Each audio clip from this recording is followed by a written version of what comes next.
Hello, my name's Jo Grace. I am a trauma psychotherapist and nervous system health coach, and I use human design to deepen my clients' awareness into the person they were born to be, as opposed to the person they have become due to trauma imprints, experiences that they haven't yet processed, and unhealthy behaviors and habits that they're moving through. So I'm using the gates as an opportunity to reflect through that lens, a broader vision for everybody at this point in time as we transit through the different gates. So we are currently in the second day, so there's 6 days in each gate transit, 64 gates altogether. It takes a year to follow all 64. We are in the second day of gate 58. Now this is a juicy gate. It's the gate of vitality full of life. It's the gate of joy, it's the gate of bliss in its most elevated form. And the shadow of it is dissatisfaction. It's in the root center. Now, anything that's in the root center is connected to the adrenals, it's connected to pressure from the environment.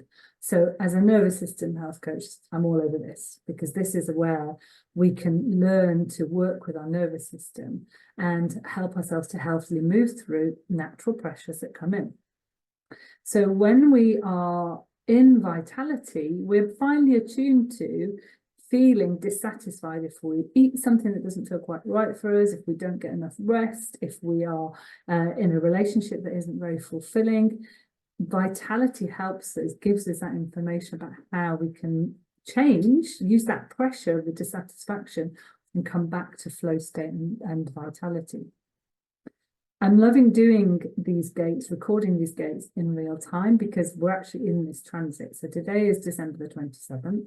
We went into this gate yesterday on Boxing Day.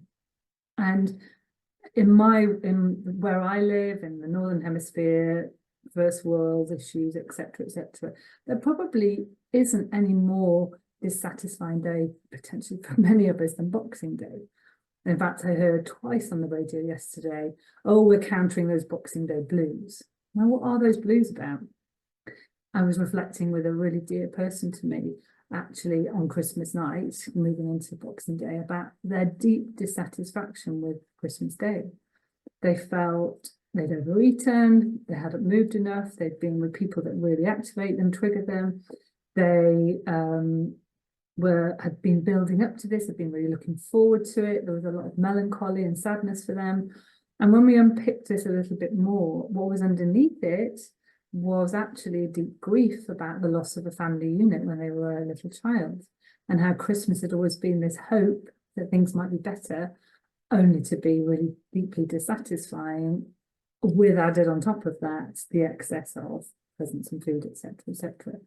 So we use the opportunity actually for them to process some of their grief, which is what many of us are stuck in. We're stuck in frozen grief and frozen fear from times when we were little that we weren't allowed to fully process those feelings.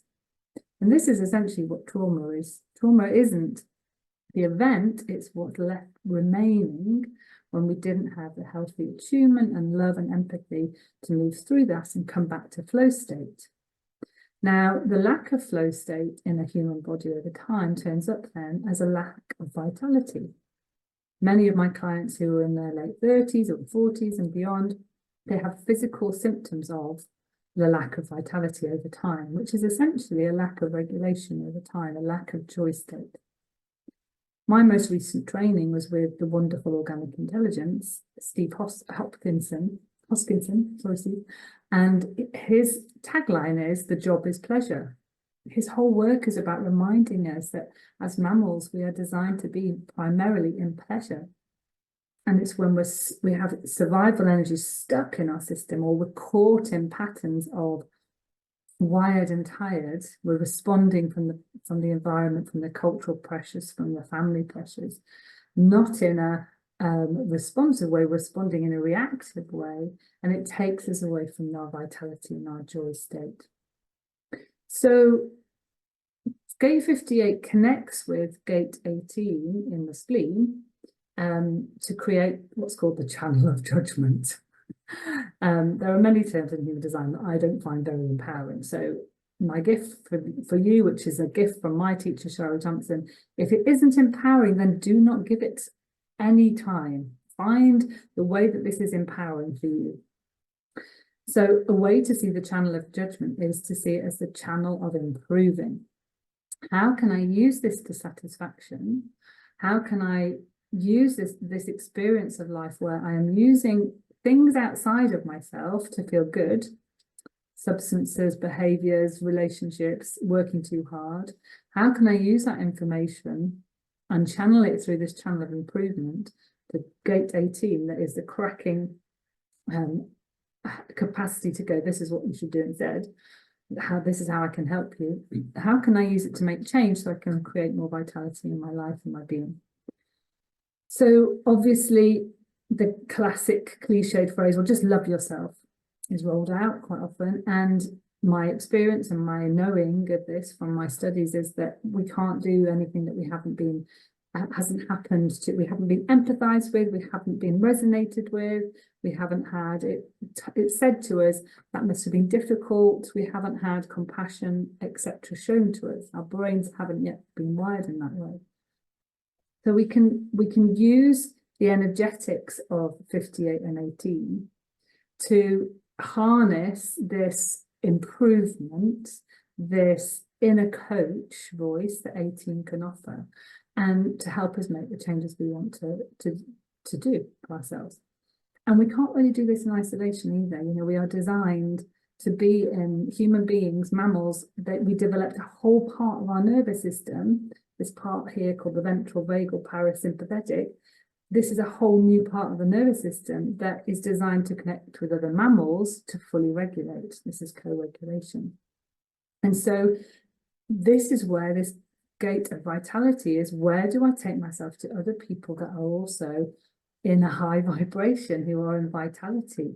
Where do I go and get the help and support I need to help rewire my brain, to help release this trauma pattern, this imprinting? If we are in an adrenalized state and we are using anything outside of us to feel okay, to chase the joy, then we are not resting enough. We are not allowing our bodies just that space to feel okay, to repair, to move, to digest food, situations, experiences. So I'm really wishing you in 2024 more vitality. I really hope that this little bit of information can give you some time to reflect on, how can I find more vitality? How can I move more into flow state for me? What gives me pleasure, wholesome pleasure? What gives me nourishment on every level? And how can I gently integrate that more into my life? And how can I find the great people around me to reflect back to me on those days when things feel really tough? Take care, and looking forward to talking to you on January the 1st or 2nd about gate 38. So we're in this one until December the 31st. So it's not surprising that people start to come up with resolutions at this time during this gate, because resolutions come from dissatisfaction. And so maybe you're reflecting on your resolutions now. Anyway, many wishes of vitality and bliss to you.